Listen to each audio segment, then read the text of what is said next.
जंतर मंतर से जुड़ी हुई है, जहां आपको बता दें कि इस वक्त ये अहम जानकारी आपकी टीवी स्क्रीन पर।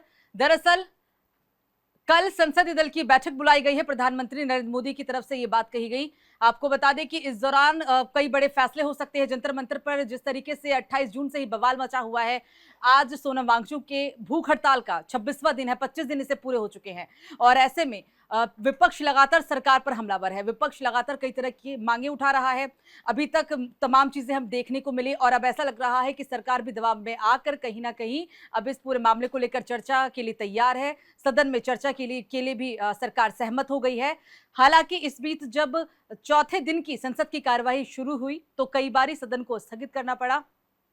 विपक्ष इस मुद्दे पर सरकार से बातचीत करना चाहता है और सरकार की तरफ से भी हाँ ये कहा जा रहा है कि कहीं ना कहीं विपक्ष की तरफ से इस पूरे मामले में राजनीति की जा रही है और शायद यही वजह है कि चौथे दिन भी सदन में काफी हंगामा देखने को मिला है। आज संसद के मानसून सत्र का एक और अहम दिन रहा, जहां सुबह 11 बजे लोकसभा और राज्यसभा की कार्यवाही शुरू हुई। लेकिन सवाल यही है कि क्या आज संसद चलेगी या नहीं, क्योंकि संसद की कार्रवाई शुरू होते ही सिर्फ 10 से 12 मिनट के बाद कार्रवाई को स्थगन करना पड़ा। उसके बाद फिर से 12 बजे तक के लिए सदन की कार्यवाही जो है, संसद की कार्रवाई स्थगित की गई और फिर अब 2 बजे तक के लिए सदन की कार्रवाई स्थगित की गई है।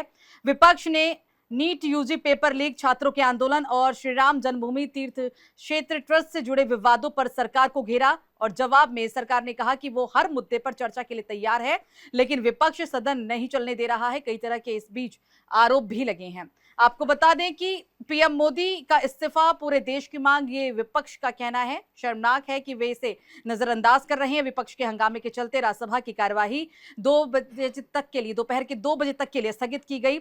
युवाओं का हित मोदी सरकार की सर्वोच्च प्राथमिकता। इस दौरान अमित शाह की तरफ से ये पोस्ट किया गया। गृह मंत्री अमित शाह की तरफ से छात्रों के आंदोलन में शामिल होंगे अन्ना हजारे, ये भी अहम जानकारी आई। लोकसभा स्पीकर ओम बिरला से नेता विपक्ष यानी राहुल गांधी मिले और केसी वेणुगोपाल भी उनके साथ इस दौरान शामिल थे। हालांकि जब से संसद सत्र की कार्रवाई शुरू हुई है तब से लगातार बड़ी खबरें सामने आ रही है। मेट्रो स्टेशन बंद होने से वकीलों को परेशानी बढ़ी है, क्योंकि कुल 16 मेट्रो स्टेशन को बंद कर दिया गया है अगले आदेश तक। सुप्रीम कोर्ट तक अब ये मामला पहुंच चुका है। वकीलों को परेशानी हो रही है और इस वजह से ये पूरा मामला अब सुप्रीम कोर्ट तक पहुंचा है और इसमें सीजीआई की तरफ से कहा गया है कि अगर जरूरत पड़ी तो हस्तक्षेप करेंगे। और इसी बीच रेसलर बबीता फोगाट का भी एक बयान सामने आया। सोनम वांगचुक से अनशन तोड़ने की अपील की गई। उन्होंने कहा कि हमें आपके स्वास्थ्य की चिंता है और बड़ी जानकारी यहां पर यह आई कि पीएम मोदी के ऐलान पर सीजेपी ने कहा कि सबसे जरूरी है शिक्षा मंत्री का इस्तीफा, यानी पूरा विपक्ष और अभिजीत दीपके समेत जो सीजेपी के समर्थक है, सीजेपी के, वो सभी धर्मेंद्र प्रधान के इस्तीफे के लिए अभी भी अड़े हुए हैं। तो आज संसद के सत्र का चौथा दिन, मानसून सत्र का चौथा दिन, और जैसे ही सदन की कार्रवाई शुरू हुई लगातार हंगामा देखने को मिला। बार बार सदन की जो कार्यवाही है उसे स्थगित किया गया। अमित शाह के बयान भी इस बीच सामने आए। अन्ना हजारे का छात्र आंदोलन में शामिल होना भी एक ये बहुत बड़ा आज का विषय रहा। इस पूरे मुद्दे को कितना बड़ा जन आंदोलन बनाया जा सकता है, कई सारे सवाल इस बीच उठ रहे हैं। और युवाओं का हित मोदी सरकार की सर्वोच्च प्राथमिकता। गृह मंत्री अमित शाह की तरफ से पोस्ट करके ये बात कही गई है। छात्रों के आंदोलन में अब अन्ना हजारे भी शामिल होंगे। हालांकि पहले ही अन्ना हजारे को लेकर खबरें आई थी कि वो इस पूरे आंदोलन को समर्थन कर रहे हैं और अब ये खबर है कि अब इस आंदोलन में अन्ना हजारे की भी उपस्थिति देखने को मिलेगी। तो इन तमाम चीजों के बीच कई सारे सवाल उठ रहे हैं, क्योंकि जहां अब एक तरफ पूरा विपक्ष जो है और सीजेपी समर्थक समेत सभी धर्मेंद्र प्रधान के इस्तीफे को लेकर अड़े हुए हैं, तो वहीं ये खबर है कि कल कैबिनेट की बैठक होनी है और इसमें कल दोपहर 1 बजे बैठक प्रस्तावित की गई है। इस बैठक पर सभी की नजरें बनी हुई है, क्योंकि जिस तरीके से विपक्ष इस पूरे मामले को लेकर मौजूदा सरकार पर हमलावर है, केंद्र सरकार पर हमलावर है, मोदी सरकार को लेकर तमाम चीजें कह रहा है, यहां तक कि प्रधानमंत्री नरेंद्र मोदी तक से विपक्ष इस्तीफा मांग रहा है। और इन सब चीजों को लेकर और इन सब चीजों के बीच ये अहम जानकारी है कि कल एक अहम बैठक होनी है जो कि काफी मायने रखती है। और इसी खबर पर ज्यादा जानकारी के लिए हमारे साथ हमारे इनपुट एडिटर न्यूज रूम से जुड़ गए हैं कृष्णकांत जी, मेरा पहला सवाल आपसे ये रहेगा कि कल बैठक प्रस्तावित है और ऐसे में अभी भी एक सुर में सभी का ये कहना कि धर्मेंद्र प्रधान का इस्तीफा हो, आप इन सभी चीजों को क्योंकि कड़ी दर कड़ी हम देख रहे हैं कि किस तरीके से चीजें जुड़ती जा रही है, कैसे देखते हैं? सुरभि, आपने कई सवाल उठाए हैं, लेकिन सबसे बड़ा सवाल है कि केंद्रीय बैठक जो कैबिनेट की बैठक होनी है कल, मंत्रिमंडल की 1 बजे होनी है। उससे पहले ये सवाल उठ रहा है कि ये जो गतिरोध बना हुआ है पेपर हम्म। लीक मामले को लेकर, संसद से सड़क तक जो गतिरोध है, वो गतिरोध हटता हुआ नहीं दिख रहा है।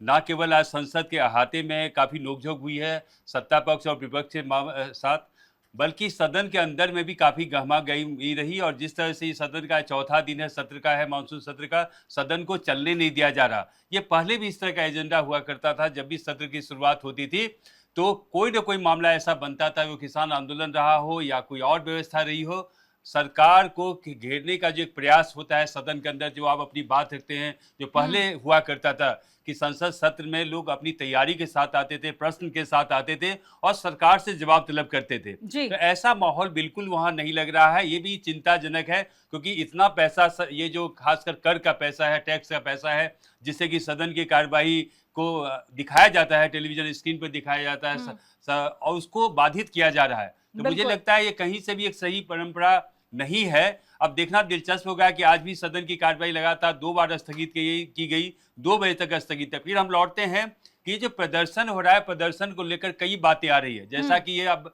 जानते हैं कि आज 35वां दिन है कुल प्रदर्शन का, और सोनम वांगचुक जिनका 25वां दिन है आज भूख हड़ताल का, और अनशन पर लगातार बैठे हुए। मेदांता अस्पताल को छावनी में तब्दील किया गया है। और कल देर शाम भी ये प्रदर्शनकारी ऐसा लग रहा था कि मान रहे हैं, जगह जगह मेट्रो स्टेशन बंद किए गए, उसके बावजूद भी संख्या में बढ़ोतरी होती रही, लोग आते रहे।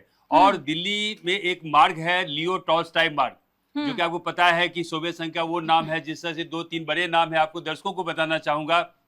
जिस तरह से मैक्सिम गोर्की का नाम है सोवियत संघ में, जिस तरह से मिखाइल कोर्लेंको का नाम है, उसी तरह से लियो टॉल्स्टॉय है, एक बड़ा कद। जिस तरह से भारत में प्रेमचंद की हम बात करते हैं, ऐसे व्यक्ति जब भारत और रूस की दोस्ती, उस मार्ग पर कल घेर लिया गया था। और प्रदर्शनकारी जो अभी चर्चा में आया कि पत्थरबाजी की गई, फिर उसके बाद लाठीचार्ज किया गया।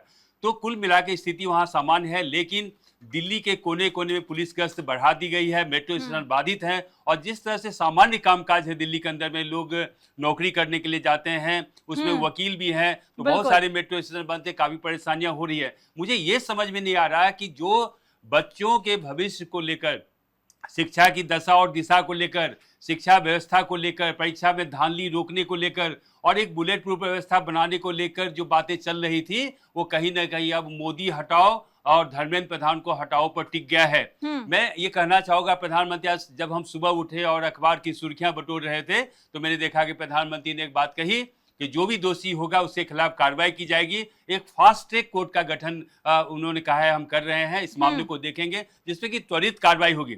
आपको ये भी जानकारी देते सुरभि कि सन 2000 में ये फास्ट ट्रैक कोर्ट की स्थापना की गई थी। उसमें जो बहुत ही जघन्य अपराध होता था, हत्या जैसे मामले होते थे, या पॉक्सो वाला जो मामला होता, तो उसकी सुनवाई होती रही।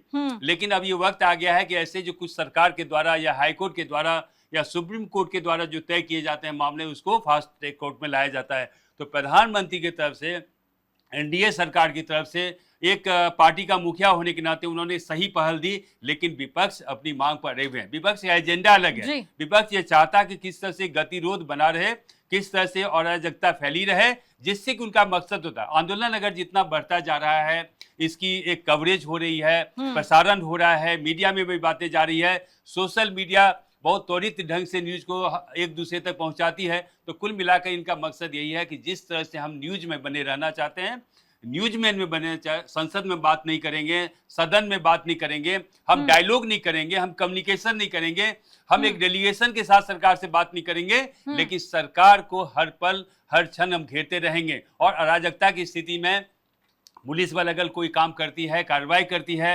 रिटोर्टेड टू लाठी चार्ज, अगर लाठी चार्ज पे भी आती है, टीयर गैस होती है, तो फिर ये कहा जाता है कि निहत्थे लोगों पर, बच्चों पर किए। देखिए, ये बात सही है कि अभिजीत जीवके ने आज कहा कि जिस तरह से पत्थरबाजी की घटना आ रही है, वो पूरा आरोप बीजेपी पर लगा रहे हैं कि बीजेपी के गुंडे हैं जो कि हमारे भीड़ में आते हैं, पत्थरबाजी करते हैं। हालांकि सरकार भी काफी अब जवाब देने के मूड में है। सरकार न केवल सदन में जोरदार ढंग से अपनी बात रख रही है, बल्कि सदन के बाहर में भी आज आमने सामने नोकझोंक हुई, जब प्रियंका गांधी के नेतृत्व में राहुल गांधी थे, अखिलेश थे, इनसे काफी बहसबाजी हुई है। सवाल ये उठता है कि आप बहसबाजी कर लें, नोकझोंक कर लें, पत्थरबाजी कर लें, गोलियां चला लें, लेकिन अंत में आपको बातचीत के टेबल पर आना पड़ेगा। अगर आप निदान चाहते हैं, बिल्कुल। रास्ता चाहते हैं, शिक्षा व्यवस्था में अगर आप चाहते हैं कि आमूल चूल परिवर्तन करें, तो आपको बातचीत के टेबल पर आना पड़ेगा। दुनिया के जितने मसले रहे हैं, चाहे प्रथम विश्व युद्ध ले लें, द्वितीय विश्व युद्ध ले लें, यूनाइटेड नेशंस बनाए, अभी जो विश्व युद्ध चल रहा है, हर बात का जो अंत है, अंत में बातचीत के टेबल। आपने देखा कि ईरान अमेरिका में कितने युद्ध हुए हैं, लेकिन अंत में बातचीत के टेबल पर आए। तो मैं ये कहना चाहूंगा अपने दर्शकों को भी और जो भी पॉलिटिकल पार्टियां हैं कि अगर आप चाहते हैं वाकई में शिक्षा व्यवस्था में सुधार हो, तो आप सरकार से बातचीत करें, सदन में अपनी बात रखें। सदन में आपको इसी बात के लिए चुना गया, आप सांसद बने हैं, अपने क्षेत्र का रिप्रेजेंट करते हैं, और सरकार से मांग करिए, शिक्षा मंत्री से जवाब तलब कीजिए, गृह मंत्री से बोलिए, प्रधानमंत्री से कहिए कि आप इसको संबोधन करें। ये बातें बिल्कुल जायज है, लेकिन आप कानून को हाथ में ले रहे हैं, मार्ग को अवरुद्ध कर रहे हैं। शांतिपूर्वक जो प्रदर्शन किया जा रहा था, पहले लगा सोनम वांगचुक जो एक हेलीकॉप्टर की तरह से अमेरिका से आते हैं और उनका मकसद, उन्होंने पार्टी बनाई, पार्टी बनाने के बाद ही उनका मकसद भी बाद में क्लियर हुआ कि किस तरह से सरकार को घेरने का प्रयास कर रहे हैं। तो लब्बो लुबाब सुरभि अंत में यही है कि छात्रों का प्रदर्शन, छात्रों की बात, शिक्षा की बात, ये अब कौन सी हो गई है। अब एकमात्र मुद्दा रह गया है कि किसी तरह से मोदी सरकार को कटघरे में लाया जाए। मोदी को हटाने की बात कर रहे हैं, धर्मेंद्र प्रधान को हटाने की बात। बिल्कुल बिल्कुल कृष्णकांत जी, इसमें हम देख रहे हैं कि बहुत सारी चीजें एक साथ जुड़ रही है। ठीक है, आज सुबह के समय कुछ देर पहले प्रधानमंत्री नरेंद्र मोदी ने कहा कि फास्ट ट्रैक कोर्ट की बात आई, जो भी दोषी होंगे उसे हम बख्शेंगे नहीं। उसके बाद अब कल बैठक, जो कि कल 1 बजे होनी है। इस बीच थोड़ी देर पहले ये भी खबर आई कि अन्ना हजारे इसको समर्थन देंगे, क्योंकि पहले भी खबरें आ चुकी है कि अन्ना हजारे खुले तौर पर समर्थन दे रहे हैं इस आंदोलन को। अगर ऐसे में अन्ना हजारे वाकई में समर्थन में शामिल होते हैं, समर्थन देते हैं इस आंदोलन में, तो ये एक कहना शायद गलत नहीं होगा कि बहुत बड़ा जन आंदोलन हो सकता है। तो ऐसी स्थिति में क्या होगा, क्योंकि बात तो करने के लिए सरकार तैयार है, लेकिन विपक्ष का रवैया और सीजेपी के समर्थन, कांग्रेस जनता पार्टी के तमाम लोग, उनका रवैया ऐसा नहीं लग रहा कि बहुत जल्दी ये पूरा मामला अब शांत होता दिख रहा है। सुरभि, अंग्रेजी में एक कोटेशन आपको बताना चाहूंगा, फ्रेज है जो कि काफी पॉपुलर है दुनिया के अंदर में, कि a man is known by his company that he keeps. वह व्यक्ति जाना जाता है जिस कंपनी में होता है। अन्ना हजारे की बातें, पूरा सम्मान है उनके पास, वो धरना और प्रदर्शन के लिए न केवल भारत में बल्कि दुनिया में उनको जाना जाता रहा है। और एक समय जब दिल्ली में उनको लग रहा था कि सरकार निरंकुश होती जा रही थी और सरकार किसी तरह से, बीजेपी की सरकार उस समय थी, और आपको याद होगा कि उस बार किरण बेदी को मुख्य रूप से चेहरा बनाया गया था बीजेपी में, और ये किस तरह से सत्ता परिवर्तन में दुनिया जानती है। हम बात करने के आ रहे हैं, अन्ना हजारे भी यहाँ पर आ रहे हैं, तो मैं चाहता हूँ कि अन्ना हजारे को सरकार से बात करनी चाहिए, और चूंकि वो इतने वरिष्ठ आदमी हैं और काफी उनको लोग सम्मान भी देते रहे हैं, कि जो भी शिक्षा में सरकार जब पुरजोर कोशिश कर रही है, ये देखिए कि पेपर लीक होने के बाद सरकार उस पर काम कर रही है, दोषियों को धरपकड़ कर रही है, उसको सजा भी दिलवाने की बात हो रही है, और साथ ही सारे एनटीए में जो कमियां थी उसको भी दूर करने का प्रयास किया जा रहा है। और देखिए, जब एग्जाम कराया गया दोबारा, तो बहुत ही शानदार एग्जाम रहा, बहुत अच्छे रिजल्ट आए, बच्चों ने खुशियां मनाई। हाँ, एक दिलचस्प बात जरूर है कि बच्चों के भविष्य से जुड़ा हुआ मामला है। शिक्षा व्यवस्था में अगर कोई कमी आती है तो जो देश का निर्माण होता है, आप जानते हैं कि youth are the backbone of the nation, backbone of the country. तो जो युवा वर्ग है, खासकर वो वर्ग जो कि हमारे देश की संरचना करते हैं, इंजीनियर बनते हैं, डॉक्टर बनते हैं, जो कि स्वास्थ्य सेवा को दुरुस्त करते हैं, इंजीनियर बनते हैं, देश में बड़ी से बड़ी चीजें लाते हैं, या वैज्ञानिक बनते हैं, तो ऐसे लोगों का भविष्य अगर किसी एग्जाम से जुड़ा हुआ है, तो निश्चित रूप से अगर उसमें कोई कमी है, तो सरकार को देर से ही भली उस व्यवस्था को दुरुस्त करनी चाहिए। इसमें अगर कोई विपक्ष मांग कर रहा है तो कहीं से कोई गलत बात नहीं है, क्योंकि ये प्रजातंत्र में है। आप भी सत्ता पक्ष में है, आजकल को आप विपक्ष में होंगे, पहले भी विपक्ष में रहे हैं, तो विपक्ष की मांग है, क्योंकि वो सदन का व्यक्ति है, संविधान के द्वारा प्रदत्त पार्टियां हैं, अगर उनकी मांगे इस तरह की है तो सरकार को भी ध्यान देना चाहिए। एक बात और गौर करना चाहूंगा, मैं यशस्वी प्रधानमंत्री से चाहूंगा, क्योंकि बहुत सारे मसले पर न केवल देश के अंदर में बल्कि विदेशों में भी बोलते हैं, संवाद करते हैं, युवाओं से संवाद करते हैं, तो उनको भी चाहिए कि युवाओं से एक संवाद करें। भले मन की बात अभी आने वाला है रविवार को ही मन की बात के तौर पर उनको छात्रों से संवाद करें, छात्रों को बताएं कि सरकार की मंशा क्या है, सरकार क्या चाहती है।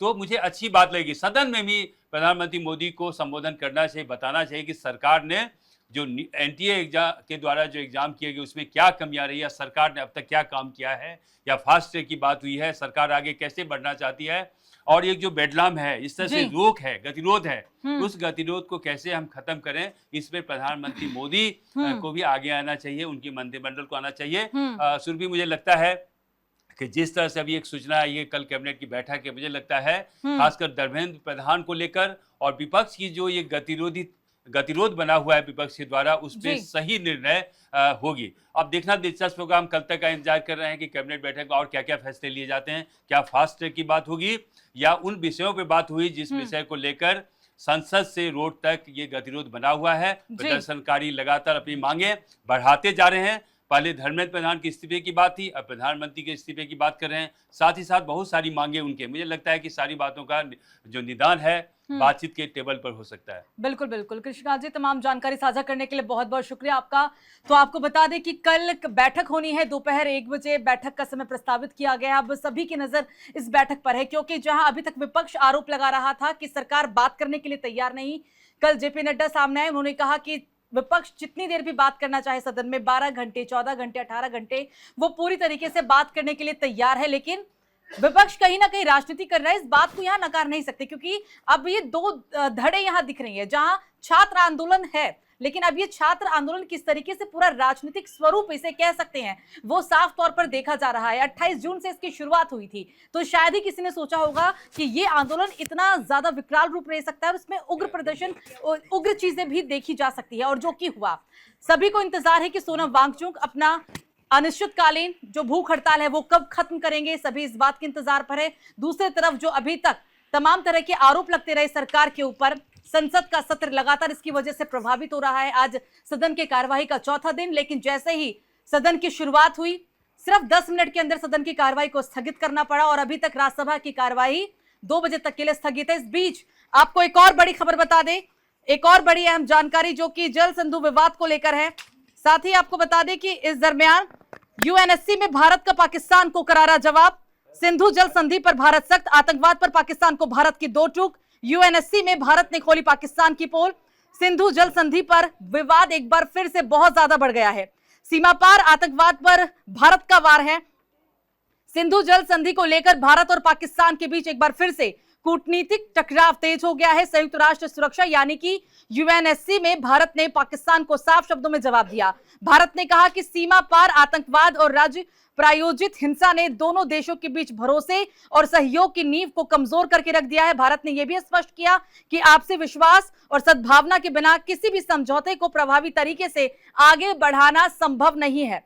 संयुक्त राष्ट्र सुरक्षा परिषद में प्राकृतिक संसाधन शासन पर आयोजित हाई लेवल ओपन डिबेट के दौरान तमाम जानकारी साझा की गई और कई सारे मुद्दे भी उठाए गए। इसके जवाब में, हालांकि आपको बता दें कि इसके जवाब में भारत ने पाकिस्तान के आरोपों को खारिज किया।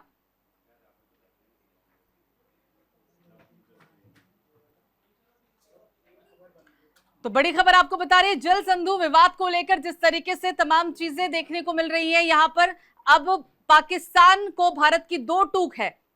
पाकिस्तान बिल्कुल भी समझौता नहीं करेगा।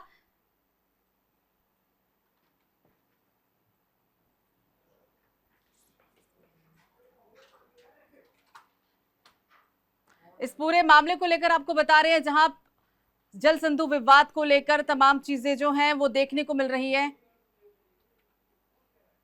जल संधु विवाद को लेकर ये पूरी खबर आपको बता रहे हैं, जहां पाकिस्तान को भारत की दो टूक है। इस पूरे मामले को लेकर जिस तरीके से चीजें सामने आई, अब ऐसा लग रहा है कि कहीं ना कहीं पाकिस्तान को करारा जवाब भारत की तरफ से ये मिल रहा है।